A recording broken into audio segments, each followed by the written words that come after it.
2020년 대규모 회계 부정 스캔들과 나스닥 시장 상장 폐지, 파산 보호 신청 등 나락으로 치달았던 중국판 스타벅스, 루이싱 커피가 강력한 턴어라운드와 주가 강세로 월가의 관심을 끌고 있습니다. 미국의 OTC 시장에서 거래되는 루이싱 커피는 2025년 초 이후 27.33%에 달하는 주가 상승을 나타냈고, 지난 5년 사이 351%에 달하는 강세 흐름을 연출했습니다. 회계 부정 스캔들과 나스닥 시장 상장에도 투자자들의 매수 심리가 흔들리지 않았던 셈입니다. 스캔들로 경영진을 상당수 교체하는 등 한 차례 곤욕을 치른 업체는 중국 시장에서 스타벅스를 앞질렀고, 해외 시장에서 또 한 차례 성공 신화를 예고하고 있습니다. 시장 전문가들은 해외 각국의 중국인 유학생들이 상당수에 이른다는 점을 감안할 때 루이싱 커피의 성장 잠재력이 작지 않다고 입을 모읍니다. 2018년 10월 법인을 설립한 루이싱 커피는 2018년 1월 중국 베이징과 상하이에서 첫 매장을 선보인 뒤 2025년 7월 기준 전 세계 2만 6기 미검 6개의 매장을 둔 커피 회사이자 커피하우스 체인으로 자리매김했습니다. 중국 푸젠성 샤먼에 본사를 둔 업체는 2018년 10월 코스타 커피를 제치고 중국 2위 커피 브랜드로 부상한 데 이어 2019년 중국 내에서 스타벅스 매장 수를 추월하며 강력한 존재감을 과시했습니다.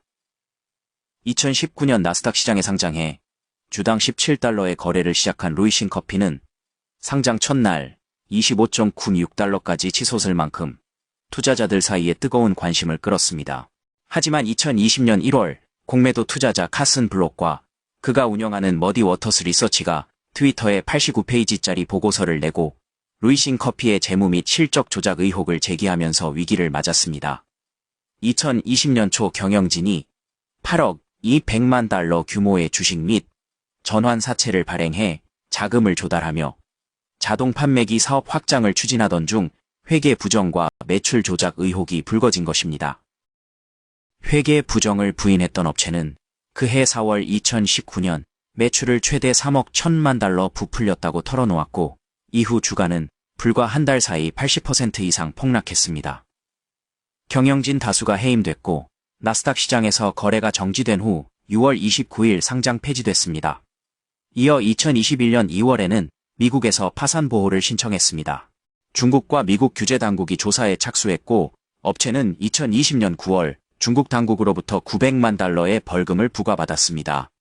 이어 12월에는 미국 증권거래위원회에 의해 회계 사기 사건이 1억 8천만 달러의 합의금으로 종결됐습니다. 2021년 2월 파산 보호를 신청한 업체는 같은 해 9월 구조조정 계획을 발표한 뒤 12월 부채 및 소송 합의를 마쳤습니다. 보도에 따르면 업체는 2022년 3월 파산에서 벗어나 경영진을 일신했고, 중국 사모펀드 센투리움 캐피탈이 경영을 주도하는 상태입니다. 이후 해외 시장을 중심으로 업체는 성장 속도를 높였습니다. 매장 수를 기준으로 중국에서 스타벅스를 제치고 커피 브랜드 1위 자리를 꿰찬 루이싱 커피는 매장 중심의 전통적인 콘셉트를 고집하는 스타벅스와 크게 차별화된 경영 전략을 펼치고 있습니다. 철저한 저가 전략과 함께 앱 기반의 주문 및 픽업을 근간으로 한 테이크아웃 중심의 서비스 구조를 취합니다. 그런데도 매장이 스타벅스보다 많은 데 대해 시장 전문가들은 업체의 비즈니스 모델 자체가 매장 많이 깔기에 유리한 구조라고 설명합니다. 시장 전문가들은 루이싱 커피의 비즈니스 전략이 테이크아웃과 배달 시장에 최적화됐다고 말합니다. 중국에서 루이싱 커피 매장의 80% 이상이 픽업과 배달 중심 점포로 오프라인에 머무는 공간보다 언제 어디서나 가까운 출발점을 많이 두는 게 경쟁력이라는 설명입니다. 앱과 테이크아웃을 핵심 축으로 하는 비즈니스 모델이기 때문에 매장이 촘촘하게 깔릴수록 효율이 올라가는 구조라는 설명입니다. 업체의 매장 수가 스타벅스를 추월한 데는 이 같은 배경이 자리 잡고 있습니다. 글로벌 커피 공룡 스타벅스를 홈그라운드에서 제친 루이싱 커피는 해외 시장을 적극 공략하는 움직임입니다. 9월 기준 루이싱 커피는 뉴욕 맨해튼 미드타운과 뉴욕 대학교 인근 워싱턴 스퀘어 파크 등 유동 인구가 많은 핵심 상권에 매장을 5곳 열었습니다. 이 같은 입지는 고객들을 끌어올 뿐 아니라 브랜드 인지도를 높이는 데 유리하다는 평가입니다. 번스타인은 보고서를 통해 루이싱 커피가 미국 시장에서도 승산이 있다는 의견을 내놓았습니다. 소비자들을 대상으로 진행한 서베이에서 응답자들이 업체의 저렴한 가격뿐 아니라 상품의 질과 서비스 속도에 대해서도 상당한 만족감을 표시했다는 것입니다. 응답자 가운데 스타벅스 매장과 가까운 거리에 루이싱 커피 매장이 있다면 루이싱 커피를 선택할 뜻을 내비친 이들이 57%에 달했습니다.